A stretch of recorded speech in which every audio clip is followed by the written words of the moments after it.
जय हिंद साथियों, आप सभी का स्वागत है सेल्फ स्टडी विथ कुंदन में।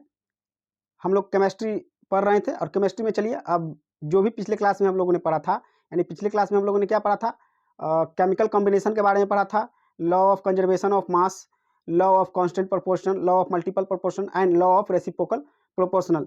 ये चारों को हम लोगों ने अच्छी तरह से पूरी तरह से देख लिया था। लेकिन थोड़ा सा दिक्कत ये होता है ना कि ये जो चारों जो आपका लॉ था, इसको ठीक है ना पूरी तरह से सत्यापित नहीं किया जा सकता था।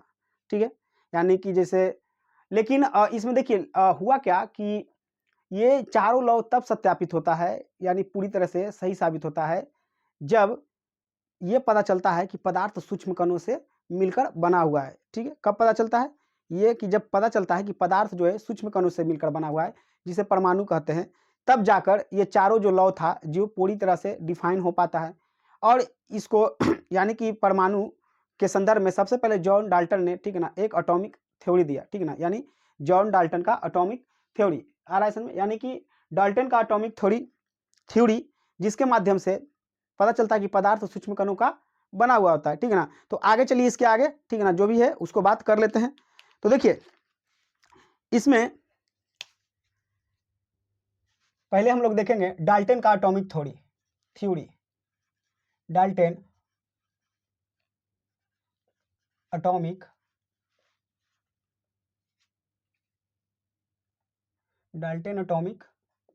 थ्योरी। ठीक है, अब चलिए इसमें देखेंगे कि डाल्टन के एटॉमिक थ्योरी में ठीक है ना थ्योरी में यानी सिद्धांत में, इसको हिंदी में कहेंगे ठीक है ना डाल्टन परमाणु सिद्धांत। तो इसमें क्या क्या बात है उसको चलिए देख लेते हैं। तो इसमें देखिएगा कि इसको कब दिया गया, तो ये आपको 1808 ईस्वी में दिया गया। ठीक है ना, कब दिया गया, 1808 ईस्वी में दिया गया। अब देखिए ये जो आपका ठीक ना डाल्टन एटॉमिक थ्योरी है, ये मुख्य रूप से दो कारण से बहुत ज्यादा प्रसिद्ध हुआ है। समझ में आ रहा है, किसके कारण, दो कारण से ये ज्यादा प्रसिद्धि प्राप्त किया, जिसमें से एक तो ये है कि जो भी चार नियम हम लोगों ने प्रीवियस क्लास में पढ़ा था, ठीक है ना, उस चारों नियमों को यह क्या करता है, सत्यापित करता है, यानी प्रूफ कर देता है। आ रहा है समझ में, उस नियम के आधार पे। और जो दूसरा कारण है अधिक प्रसिद्धि पाने का, कि परमाणु के बारे में प्रथम जानकारी यही से होता है। ठीक है ना, यानी कि परमाणु के बारे में, परमाणु यानी कि एटम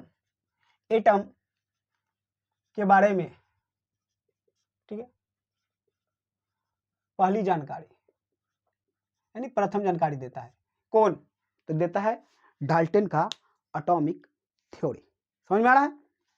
अब देखिए कि इस लॉ में और क्या कहता है, तो चलिए आगे बात करते हैं।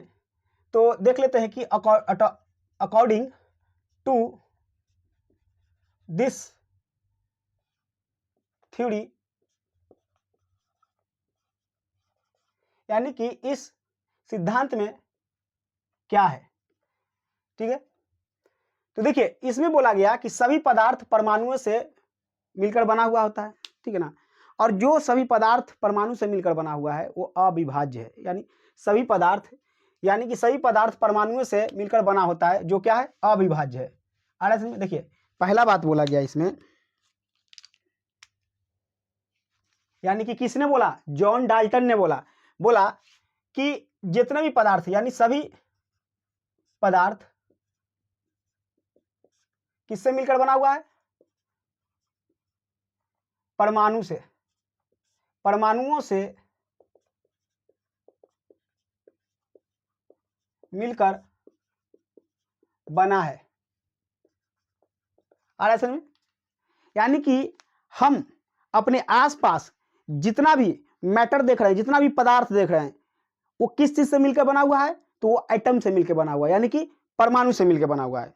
और इसने क्या बोला कि परमाणु जो है वो अविभाज्य है, यानी उसको हम तोड़ नहीं सकते परमाणु को। समझ में आ रहा है ना, यानी कि कह सकते हैं कि ये पदार्थ का एक अंतिम अवस्था, समझ में आ रहा है ना। जैसे आप समझिए कि किसी चीज को तोड़ रहे हैं तोड़ रहे हैं तोड़ रहे हैं, अब वो पूरी तरह अब वो टूट नहीं सकता, यानी अब उससे भी और उसमें सूक्ष्म नहीं किया जा सकता है, तो उसका अंतिम अवस्था होगा। तो जॉन डाल्टन का यह कहना था कि पदार्थ जिन सूक्ष्म कणों से मिलकर बना हुआ है वो क्या है, परमाणु है, यानी कि एटम है, और वह सबसे अंतिम है, यानी कि अब वो विभाजित नहीं हो सकता है, ठीक है ना। ये किसका कहना था, जॉन डाल्टन का कहना था, ठीक है ना। लेकिन अभी देखिए ये आगे चल के बताएंगे, हालांकि देखिए वर्तमान में ऐसा तो कुछ है नहीं कि वर्तमान में इलेक्ट्रॉन प्रोटॉन न्यूट्रॉन में टूट चुका है, ठीक है, लेकिन ये शुरुआत की बात है। तो इसमें देखिएगा कि इसका जो कहना था, ये जो परमाणु है वो क्या है, अविभाज्य है, क्या है, अविभाज्य है, आ रहा है समझ में, यानी ये सबसे सूक्ष्मतम से सूक्ष्मतम कण है, आ रहा है समझ में ना। जैसे आप समझिए कि कोई घर है, ठीक है ना। अब घर में क्या होता है कि दीवार होता है, ठीक, अब दीवार होता है आपका चारों तरफ से, उसमें रूफ होता है, हर चीज होता है।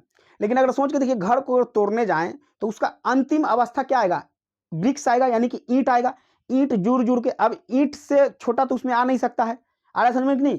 तो कहने का मतलब इसका यही है कि अगर, ठीक है ना, जैसे अगर ये पदार्थ है, ठीक है, ये पदार्थ है, तो इसमें सूक्ष्म कण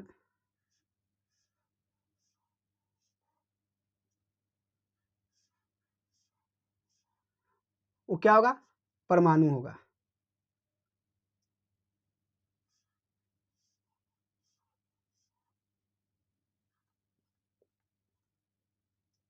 आ रहा है समझ में। जैसे आप इसको, जैसे समझिए कि दीवार ही है, तो ये क्या है, एक एक ईंट है, अगर इसका, तो इसका सबसे छोटा भाग क्या होगा, एक ईंट ही होगा, एक ईंट ही होगा। अब इसको दीवार ना समझ के क्या समझिए कि पदार्थ अगर हो, और इस पदार्थ का यानी मिलकर बना हुआ, जैसे दीवार ईंट से मिलकर बना हुआ था, तो पदार्थ किससे मिलकर बना हुआ है, एटम से, आ रहा है समझ में, एटम से, यानी कि अब इससे सूक्ष्म ये नहीं हो सकता है, यानी कि एटम क्या है, अविभाज्य, इसको हम तोड़ नहीं सकते हैं, आ रहा है समझ में। ये कहना था डाल्टन साहब का, ठीक है, अपने एटॉमिक थ्योरी में इन्होंने कहा था, आ रहा है समझ में।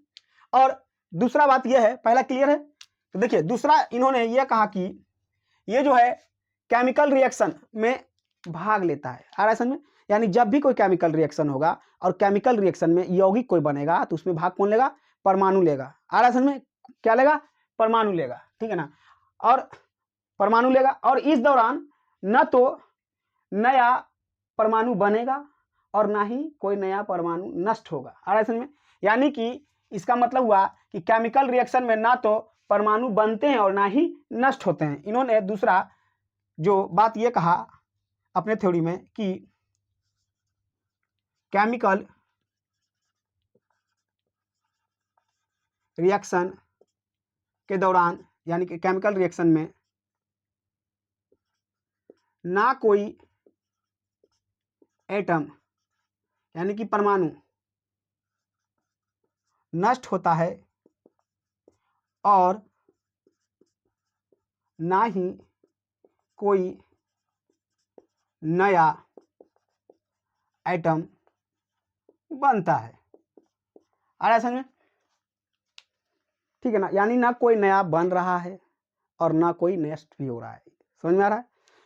तो जैसे कि समझिए यहाँ पे कि अगर हम एग्जाम्पल ले लेते हैं कि C+O2, ठीक है, तो क्या बन रहा है, CO2, क्या बन रहा है, CO2।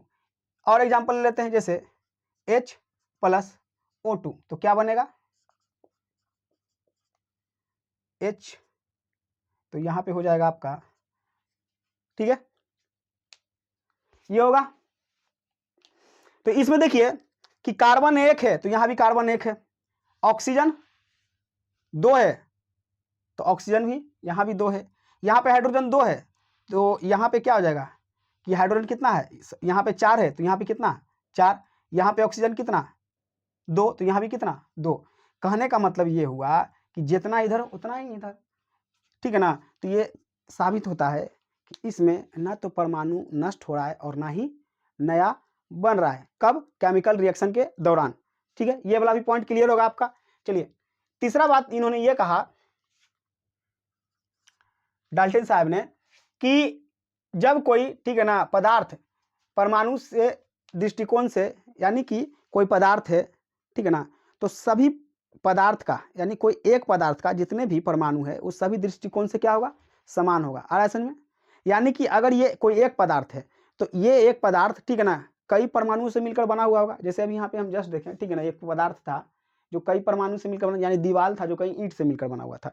उसी तरह से अगर ये कोई पदार्थ है जो कई परमाणुओं से मिलकर बना हुआ है तो ये कई परमाणु आपस में क्या होगा, हर एक दृष्टिकोण से क्या होगा, समान होगा, ठीक है ना। तो तीसरा बात इन्होंने यही कहा कि कोई एलिमेंट के परमाणु सभी दृष्टिकोण से क्या होंगे, समान होंगे। यानी अगर कोई एक आपका एलिमेंट है, यानी कि कोई तत्व का परमाणु है, तत्व, या इसको कह सकते हैं इंग्लिश में एलिमेंट का परमाणु, यानी कि एटम, सभी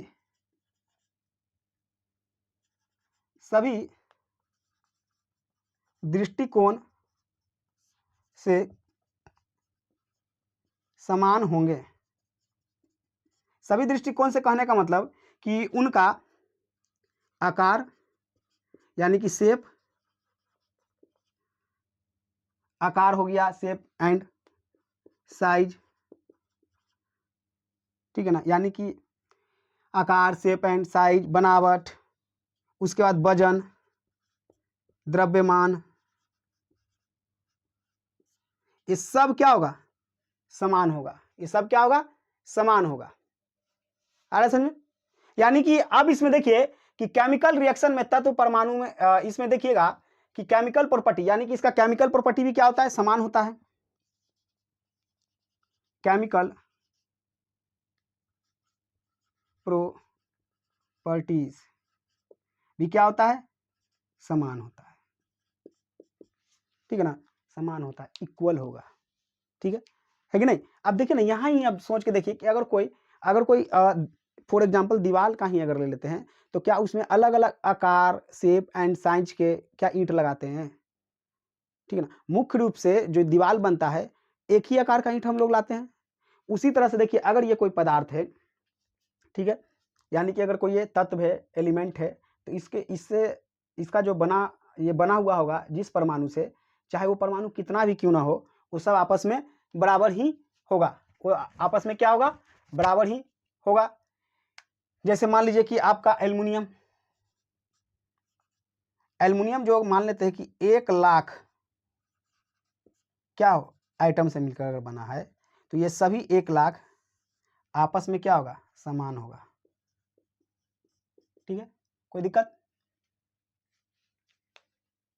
यानी कि ये जो तीसरा बात इन्होंने कहा अपने सिद्धांत में, क्लियर है, समझ में आ रहा है। अब चलिए आगे इन्होंने क्या कहा, तो देखिए चौथा जो जस्ट इसका उल्टा इन्होंने कहा, ठीक है ना, इन्होंने जस्ट उल्टा कहा। इसका मतलब है कि भिन्न भिन्न तत्वों के परमाणु सभी दृष्टिकोण से क्या होंगे, समान नहीं होंगे, यानी कि भिन्न भिन्न होंगे। यानी जस्ट इसका उल्टा इन्होंने यह कहा कि भिन्न भिन्न तत्वों, यानी कि एलिमेंट, तत्वों के परमाणु, यानी कि एटम, परमाणु सभी दृष्टिकोण से भिन्न होंगे, भिन्न होंगे, या इसी को कह सकते हैं कि समान नहीं होंगे, समान नहीं होंगे, ठीक है ना, यानी कि इक्वल नहीं होंगे। आ रहा है समझ में। अब इसमें जैसे देखिए कि मान लीजिए हम देखते हैं कि एक सोडियम है, इसका आइटम, और एक एल्युमिनियम ले लेते हैं, इसका आइटम, दोनों क्या है, अलग है, दोनों क्या है, अलग है, ठीक है, दोनों क्या है, दोनों का जो है यानी कि भिन्न भिन्न है। सोडियम एक अलग तत्व है, एल्युमिनियम एक अलग तत्व है, और इन दोनों का परमाणु जो है, ठीक है ना, क्या होगा, समान नहीं होगा, समान नहीं होगा, परमाणु समान नहीं होगा, यही कह रहा है चौथा बात अपने, कौन, जॉन डाल्टन। चलिए इसमें देखिए कि इसमें ज़्यादा कुछ, ठीक है ना, ऐसा नहीं कि इसमें एकदम पूरा कॉन्सेप्ट जैसा कहानी जैसा समझना है, ठीक है ना, कुछ चीज चूंकि साइंस होता है ना, तो कुछ चीजें हमको क्या होता है कि हमको याद भी करना होता है, समझ में आ रहा है, कोई चीज रटना भी होता है। क्योंकि देखिए ये जनरल कंपटीशन का साइंस है, इसमें डीपली आपको तो पढ़ना है नहीं। और जनरल कंपटीशन में क्या होता है कि जितना हमको क्या पढ़ना है उससे ज़्यादा हमको ये पता होना चाहिए ना कि हमको क्या छोड़ के चलना है, ठीक है। नहीं तो पढ़ने के लिए तो समझ रहे हैं ना, पूरा जीवन पढ़ा हुआ है, पढ़ते ही रहिएगा, ठीक है। तो जो जो मुख्य रूप से जो काम है उसको पढ़ लेना है। कहीं कहीं होता क्या है कि साइंस में कभी कभी जैसे हिस्ट्री वगैरह में क्या होता है कि पढ़ने में इंटरेस्ट आता है, ठीक है ना। तो साइंस में ऐसा नहीं कि आपका इंटरेस्ट वगैरह हाँ आता है, लेकिन कुछ कुछ ऐसा एजम्पशन होगा, कुछ कुछ ऐसा स्टेटमेंट होगा कि वहाँ आपको, ठीक है ना, रटना ही पड़ेगा, ठीक है ना। तो समझ रहे हैं तो ठीक है, नहीं तो ठीक है ना, क्योंकि ये एक बात है जिन्होंने, ठीक है ना, जॉन डाल्टन साहब ने अपने सिद्धांत में कह के गए हैं। चलिए अब आते हैं इनका आगे कि इन्होंने कहा कि केमिकल रिएक्शन में तत्व के परमाणु भाग लेते हैं, यानी कि जब भी केमिकल रिएक्शन होगा तो उसमें, ठीक है ना, जो भी तत्व होगा उसका क्या भाग लेगा, परमाणु भाग लेगा, अनुभाग नहीं लेगा। यानी कि इन्होंने कहा कि जब भी केमिकल रिएक्शन होगा, यानी कि रासायनिक अभिक्रिया, ठीक है, केमिकल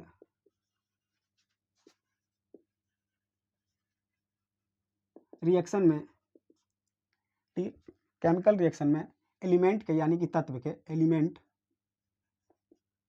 के परमाणु भाग लेंगे, ठीक है ना, भाग लेंगे और भाग लेंगे और रिएक्शन करके क्या बनाएंगे, यौगिक का निर्माण करेंगे, यानी किसका, कंपाउंड का, कंपाउंड का निर्माण करेंगे, ठीक है। अब देखिए जैसे यहां पे समझते हैं कि हम ले लेते हैं एग्जांपल, H प्लस O2 मिलकर क्या बनाएगा, H2O बनाया, ठीक है।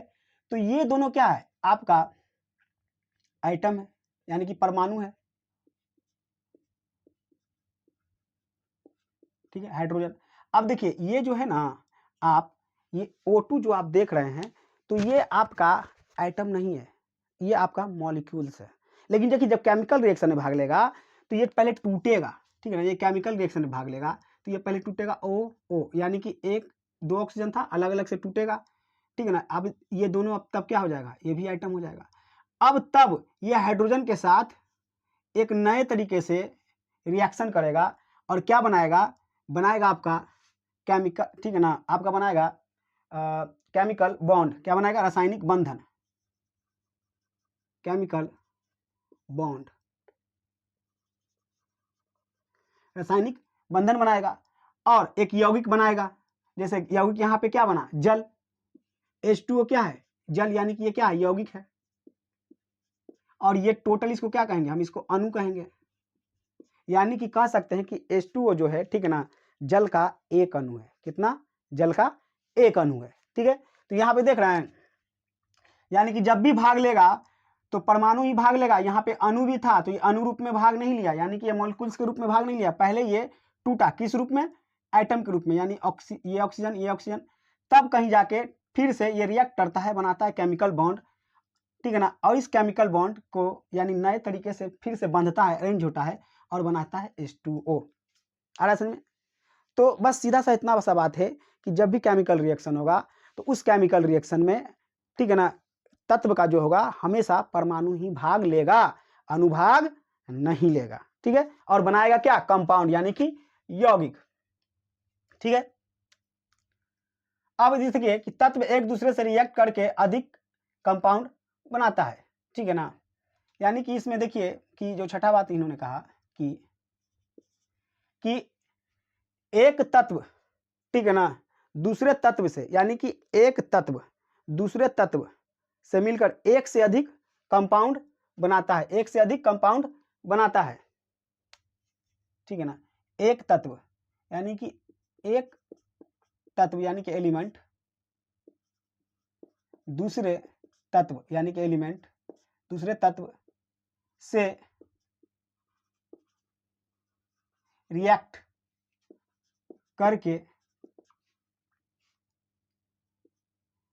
एक से अधिक यौगिक, यौगिक मतलब कंपाउंड, बनाता है, ठीक है ना, बनाता है यानी कि फॉर्मेशन करता है,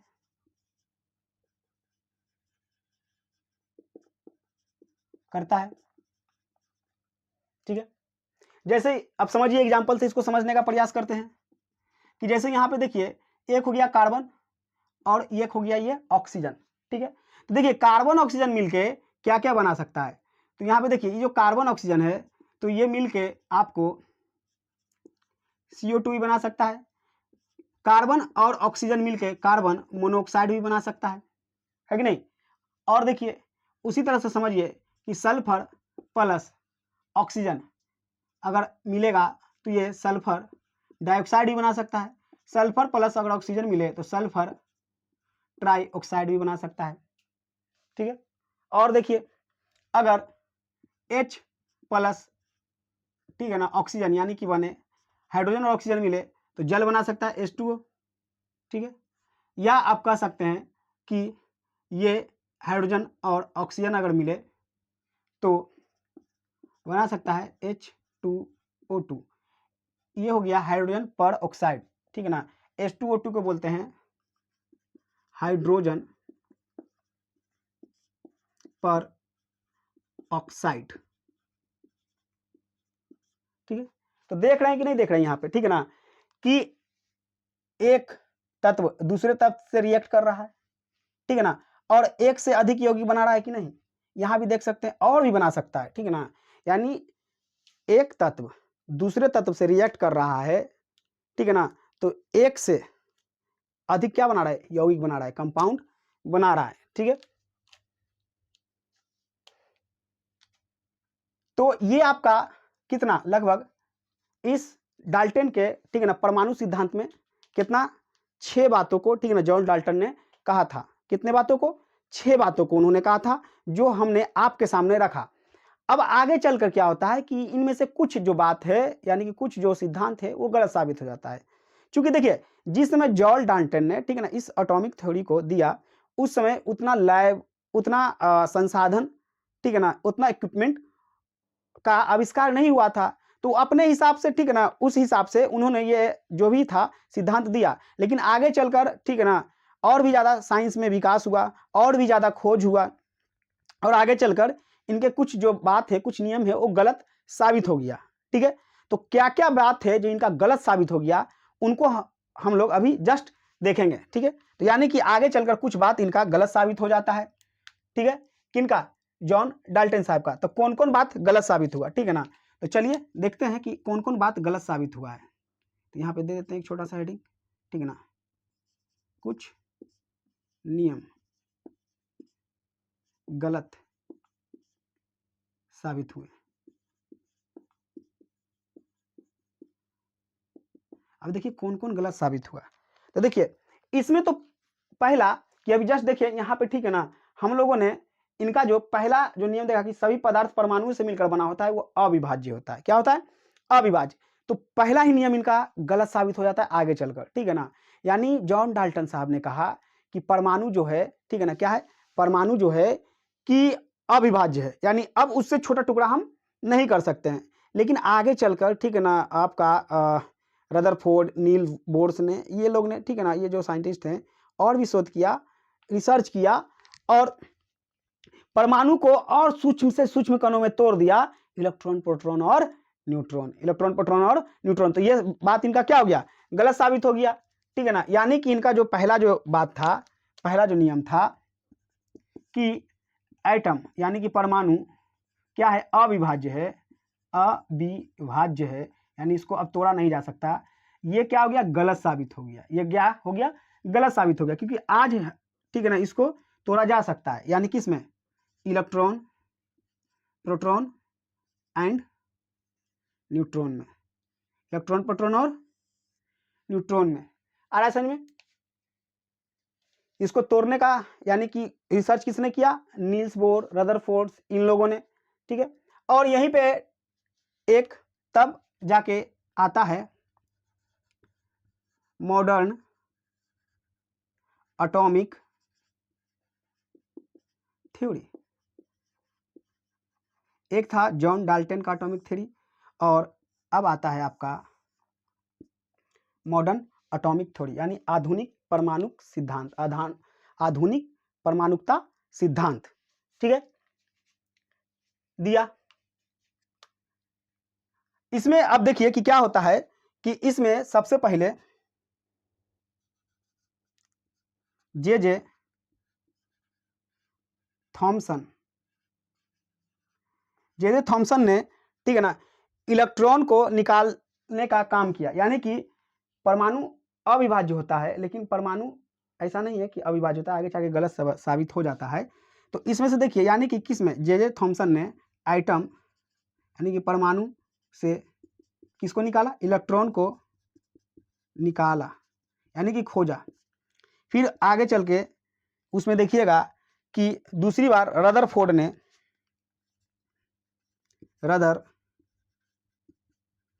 ने नाभिक की खोज की। रदरफोर्ड ने किसका पता चला, जैसे कि अल्फा कण, रदरफोर्ड ने अल्फा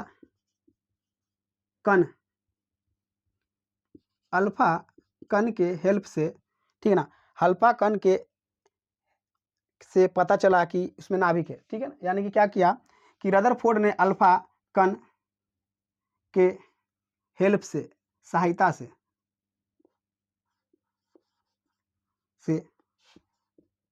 नाभिक का पता लगाया। ठीक है ना, पता लगाया। ठीक है ना, किसका, नाभिक का। और आपको पता है इसी नाभिक में, यानी ठीक है ना, किसमें, न्यूक्लियस में क्या क्या होता है, इसमें होता है आपका प्रोटॉन एंड न्यूट्रॉन, इसके अंदर ही होता है। ठीक है, तो इस तरह से, ठीक है ना, पता चलता है कि जो परमाणु है वो अविभाज्य, ठीक है ना, यानी कि उसको तोड़ा जा सकता है, विभाज्य हो सकता है, अविभाज्य नहीं है। ठीक है ना,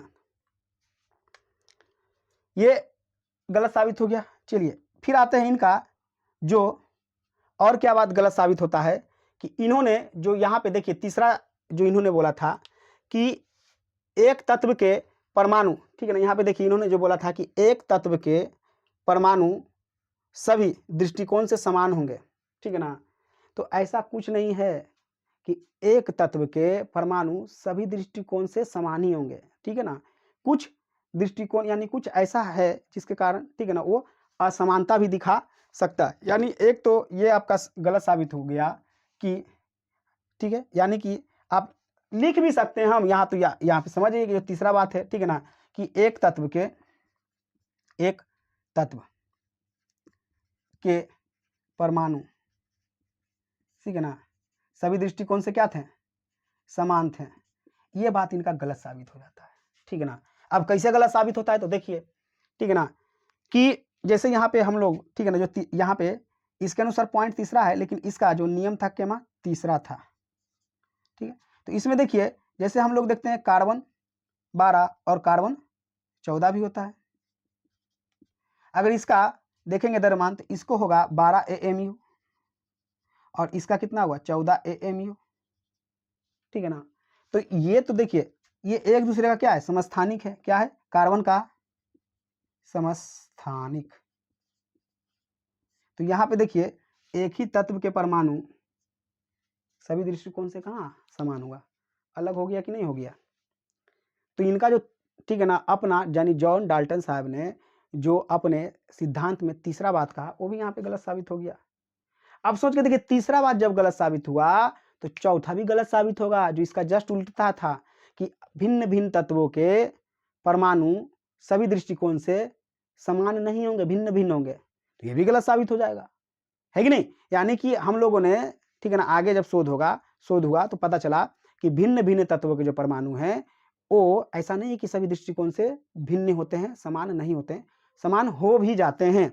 यहाँ पे जैसे समभारिक का एग्जाम्पल लिए थे, समस्थानिक का, तो वहाँ समभारिक के रूप में क्या हो जाएगा, समान हो जाएगा। ठीक है ना, तो चलिए आइए इनका, ठीक है ना, यहाँ पे तीसरा पॉइंट में आएगा, यानी इसका चौथा बात भी गलत साबित हुआ कि भिन्न भिन्न तत्वों का, ठीक है ना, जैसे यहाँ पे चलिए सीधा, ठीक है ना, एग्जाम्पल पे ही आ जाते हैं। ठीक है, क्योंकि यहाँ पे सीधा बोल दे रहे हैं कि ये जो बात है जो अभी जस्ट हम लोगों ने देखा था ये भी आपका क्या होता है, आगे चल के गलत साबित हो जाता है। ठीक है, जैसे देखिए कि सीधा एग्जाम्पल से हम लोग समझते हैं।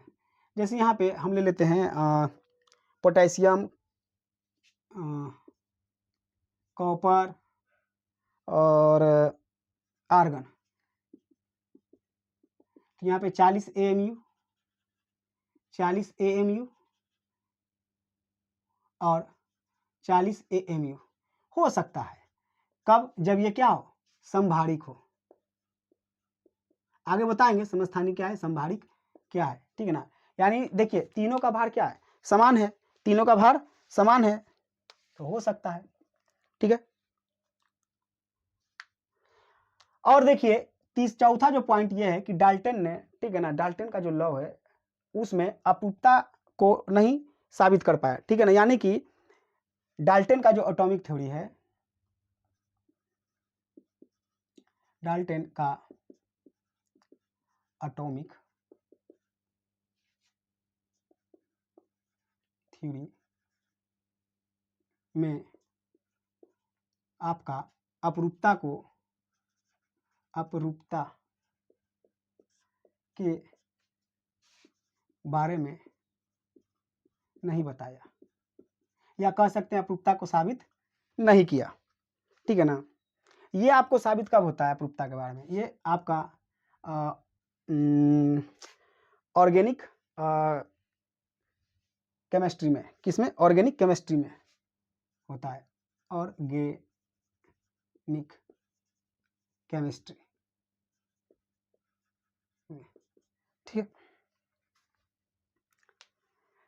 तो यहाँ पे हम लोगों ने, ठीक है ना, क्या क्या अभी तक देखा, एक बार चलिए रिवीजन कर लेते हैं। तो हम लोगों ने अभी तक देखा कि, ठीक है ना, डाल्टन का परमाणु सिद्धांत, उन्होंने अपने परमाणु सिद्धांत में 6 बातों को कहा, कितने बातों को, 6 बातों को कहा।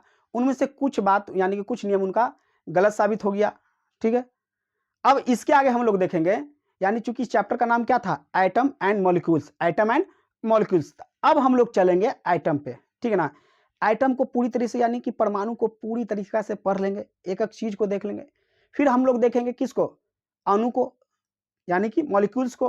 फिर उसके बाद थोड़ा बहुत चार्ज को भी हम देखेंगे, यानी सूक्ष्म कण, ऐसा नहीं कि अणु एवं परमाणु ही है, ठीक है ना, चार्ज भी, जो आयन भी होता है वो भी सूक्ष्म कण में ही आता है। तो चलिए अब हम लोग आगे बढ़ते हैं। अब देखेंगे हम, ठीक है ना, कि किसको देखेंगे, परमाणु को देखेंगे। चलिए तो क्वेश्चन के माध्यम से पहले समझते हैं। पहला क्वेश्चन यही अगर आएगा कि एटम क्या है, एटम क्या है, यानी कि परमाणु, परमाणु क्या है कि नहीं। तो आंसर के माध्यम से ही इसके बारे में समझेंगे हम लोग कि परमाणु क्या है। तो देखिए परमाणु पदार्थों का सूक्ष्म कण है, क्या है, ये जो है कि ये पदार्थ का सूक्ष्मतम सूक्ष्म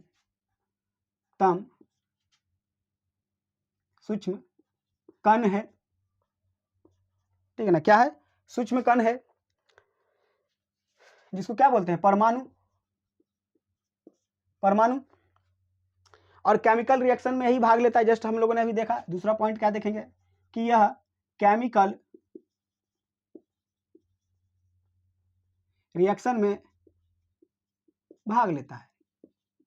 कौन भाग लेता है, तो परमाणु भाग लेता है, यानी कि एटम भाग लेता है, ठीक है, केमिकल रिएक्शन में भाग लेता है। जैसे एग्जांपल तो ऐसे वहां पे देखे, तो चलिए फिर से आपको बता दे रहे हैं। जैसे C+O2 क्या बनाएगा, CO2, ठीक है ना। तो ये क्या है, आपका परमाणु है, ये टूटेगा O में, तो ये भी क्या होगा, परमाणु ही होगा। उसके बाद रिएक्ट करके क्या बनाएगा, CO2 बनाएगा, ठीक है। अब हम देखेंगे कि सूक्ष्म कण, ठीक है ना, यानी कि सूक्ष्म कण की अगर बात करें, ठीक है ना, यानी कि माइक्रो पार्टिकल, सूक्ष्म कण, सूक्ष्म कण यानी कि माइक्रो पार्टिकल में कौन कौन आएगा, तो इसमें देखिए आपका एटम आएगा, यानी कि कौन आएगा, परमाणु। और क्या आएगा, आपका अणु भी आएगा, यानी कि मॉलिक्यूल्स, एंड आयन भी आता है, आयन यानी कि चार्ज, ठीक है, चार्ज भी आता है। लेकिन अगर कहा जाए कि फंडामेंटल माइक्रो पार्टिकल कौन है, यानी कि मूलभूत सूक्ष्म कण कौन है, तो मूलभूत सूक्ष्म कण कौन है, परमाणु है। ठीक है ना, ये क्या है आपका कि ये मूलभूत सूक्ष्म कण है, मूलभूत सूक्ष्म कण। ठीक है ना। अब बात है कि देखिए आपका कि परमाणु भी सूक्ष्मतम कण है, अणु भी सूक्ष्मतम कण है, और आयन यानी कि चार्ज भी सूक्ष्मतम कण है। तो परमाणु को ही यानी एटम को ही मूल, ठीक है ना, मूलभूत सूक्ष्म कण क्यों कहा गया, यानी कि फंडामेंटल माइक्रो पार्टिकल क्यों कहा गया। देखिए तो ये इसलिए कहा गया ना कि ये है, इसी से, ठीक है ना, बना है हर एक चीज। कहने का मतलब है कि अगर परमाणु है तो कई सारा परमाणु मिलकर क्या बनता है, अणु बनता है। आ रहा है समझ में, कई सारा क्या मिलता है, अणु बनता है। चार्ज देखेंगे कि इलेक्ट्रॉन प्रोटॉन के, ठीक है ना, ये लेन देन पे क्रिएट होता है, बनता है। तो शुरुआत तो इसी से हो रहा है ना, किससे, परमाणु से। इसीलिए इसको क्या कहा गया, फंडामेंटल, ठीक है ना, माइक्रो पार्टिकल यानी मूलभूत सूक्ष्म कण किसको कहा गया, परमाणु को कहा गया। ठीक है ना, किसको कहा गया, परमाणु को कहा गया। अब देखिए कि सभी पदार्थों के आइटम, यानी इसमें चौथा पॉइंट है कि सभी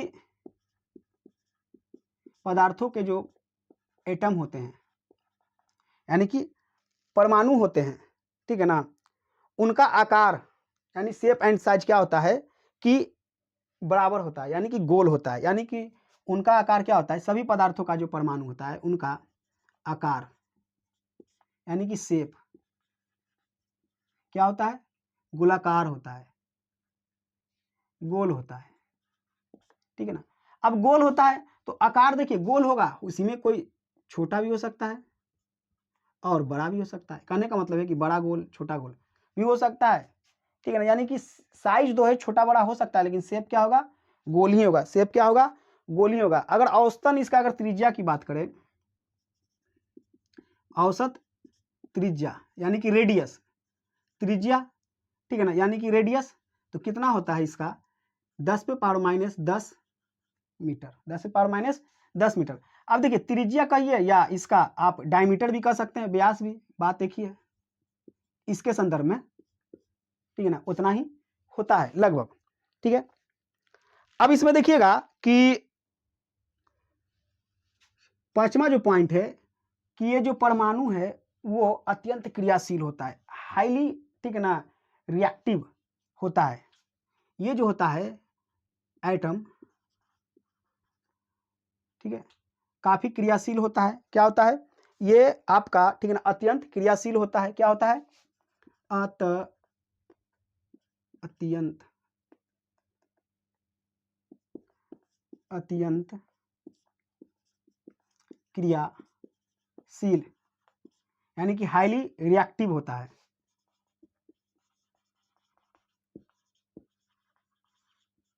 हाईली रिएक्टिव होता है, यानी कि ये मुक्त अवस्था में रह ही नहीं सकता है, किसी न किसी से क्या करेगा, रिएक्ट करेगा, किसी न किसी से रिएक्ट कर लेता है। ठीक है ना, यानी मुक्त अवस्था में ये नहीं पाया जाता है। या इसी को इसी तरह, यानी कि ये हाईली रिएक्टिव है, इसको इस तरह से भी बोल सकते हैं कि यह जो है मुक्त अवस्था में नहीं पाया जाता है, मुक्त अवस्था में आपका नहीं पाया जाता है, यानी अकेला नहीं पाया जाएगा। एक्सेप्शन यानी कि अपवाद के स्वरूप है इनर्ट गैस। ठीक है ना, अपवाद स्वरूप कौन है, इनर्ट गैस। ये भी क्या है, आपका परमाणु है, लेकिन ये क्या होता है कि ये आपका मुक्त अवस्था में, ठीक है ना, पाया जाता है, यानी कि ये रिएक्ट नहीं करता है। ठीक है ना, ये क्रियाशील नहीं होता, ये अक्रिय, पढ़े होंगे कि क्या है, अक्रिय गैस है। तो अपवाद है, ठीक है ना, यानी ये एक्सेप्शन है इनर्ट गैस। ठीक है, तो पांचवा पॉइंट क्लियर है आपका, 1 2 3 4 5, ठीक है, मुक्त अवस्था में। अब देखिए कि परमाणु जो है अणु या आयन का निर्माण कर अस्थायी हो जाता है। अब देखिए तो यह अस्थायी कब होता है, अगर कोई एटम है, ठीक है ना, तो जब ये क्या बना दे, जब ये मॉलिक्यूल्स में बदल जाए, यानी कि ये जो परमाणु से क्या बना दे, अणु, या क्या बना दे, चार्ज, ठीक है ना।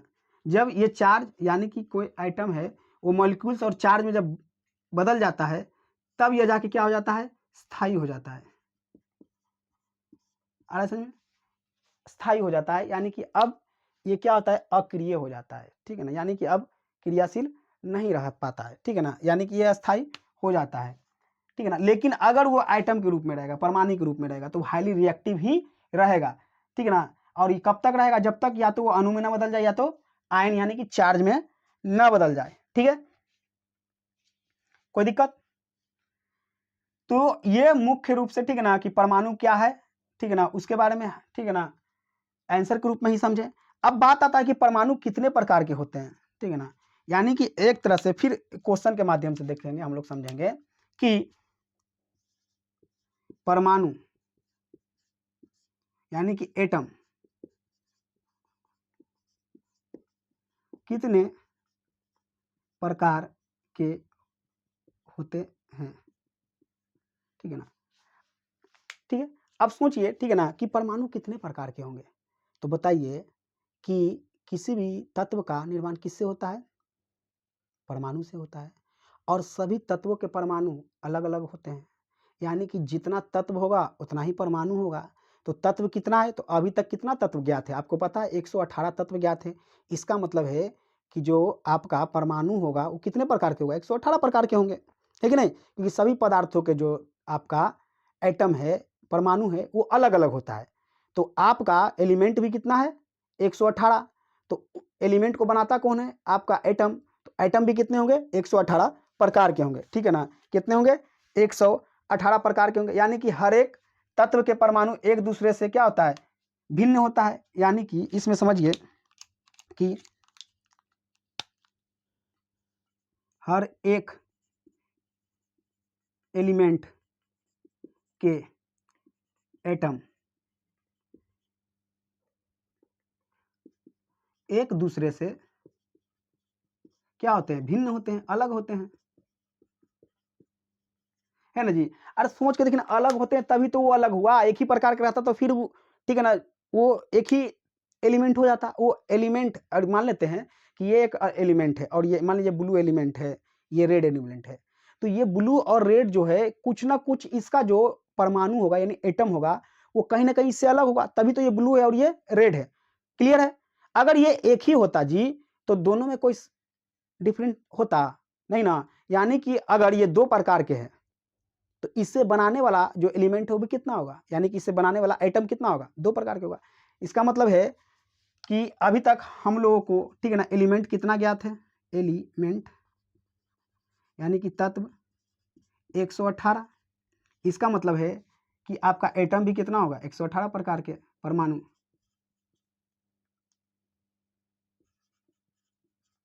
क्लियर है? ठीक है, 118 प्रकार के, ठीक है। जैसे फॉर एग्जांपल समझिए कि आपका ये लोहा है, कॉपर है और सोडियम है, ठीक है। अब देखिए, तीनों का जो गुण है अलग अलग है। गुण क्या है, अलग अलग है, अलग अलग है, ठीक है ना। इनका शेप एंड साइज भी क्या होगा, अलग अलग होगा। शेप एंड साइज भी क्या होगा, अलग अलग होगा, है कि नहीं।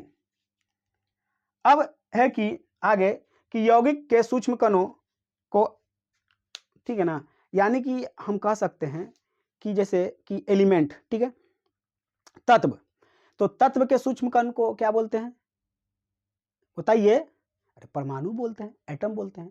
तो क्वेश्चन ये इराइज हो सकता है कि क्या हम कंपाउंड के भी सूक्ष्म कण को परमाणु बोल सकते हैं, एटम बोल सकते हैं, ठीक है ना। यानी कि क्वेश्चन ये है कि क्या हम कंपाउंड के यानी कि यौगिक के जो सूक्ष्म कण है यानी कि माइक्रो पार्टिकल है, सूक्ष्म कण को एटम बोल सकते हैं, या इसको इसी तरह से भी कह सकते हैं कि क्या यौगिक का सूक्ष्म कण परमाणु हो सकता है। बिल्कुल हो सकता है, बिल्कुल। क्योंकि देखिए, कोई भी कंपाउंड बनने के लिए क्या बनना होगा, तत्व बनना होगा, एलिमेंट होगा, ठीक है ना। तो वो जब तक, और समझिए देखिए कि अगर कोई कंपाउंड है, ठीक है ना, कोई कंपाउंड है,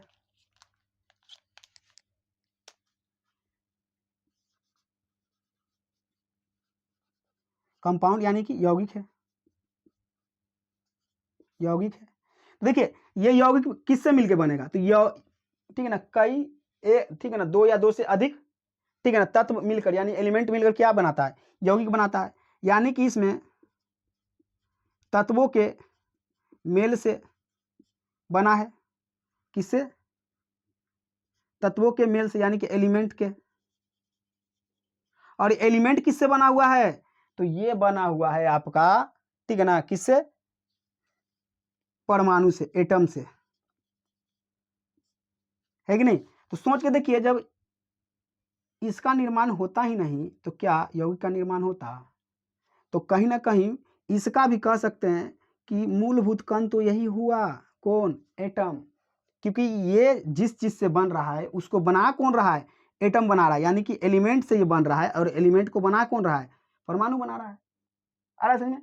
अगर चलिए मान लेते हैं कि अणु भी अगर बना रहा होगा, यानी मॉलिक्यूल्स भी अगर बना रहा होगा, चलिए मॉलिक्यूल्स यानी कि अणु, तो ये अणु को किसने बनाया, तो ये इसको तो एटम ने ही बनाया, यानी कि परमाणु ने। आ रहा है समझ में। अगर ये ना होता तो ये ना बनता, ये ना होता तो ये ना बनता, और ये ना होता तो ये ना बनता। तो कहीं ना कहीं इसका मूलभूत सूक्ष्म कण होगा कि नहीं होगा, ठीक है ना। तो बिल्कुल कह सकते हैं, समझ में आ रहा है। जिस तरह से एलिमेंट यानी कि तत्व का सूक्ष्म कण परमाणु है, उस तरह से यौगिक का भी सूक्ष्म कण हम किसको बोल सकते हैं, यौगिक के यानी कंपाउंड के सूक्ष्म कण को, ठीक है ना, परमाणु बिल्कुल ही बोल सकते हैं। आ रहा है समझ में, ठीक है ना, कोई दिक्कत। तो चलिए आज के लिए इतना ही।